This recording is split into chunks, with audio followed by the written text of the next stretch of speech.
নতুন করে বিভাগ ঘোষণা করা হচ্ছে বগুড়াকে। আর আমাদের সিরাজগঞ্জ জেলা নাকি বগুড়া বিভাগের অন্তর্ভুক্ত হবে।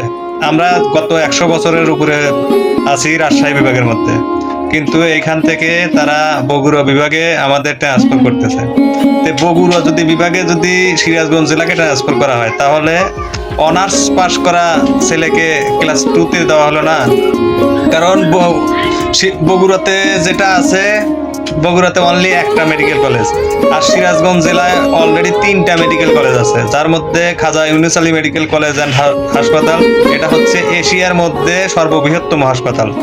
এবং আমাদের সিরাজগঞ্জের প্রবেশদ্বার যমুনা সেতু, হাটিকুমরুল ইন্টারচেঞ্জ, এগুলোর পরেও যদি আমরা যদি বগুড়ার সাথে যদি অন্তর্ভুক্ত হই, তাহলে এটা কিরকম দেখা যায় না?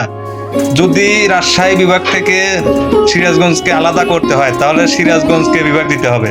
যারা যারা আমার সাথে একমত, সবাই ভিডিওটা শেয়ার করবেন। ধন্যবাদ সবাই।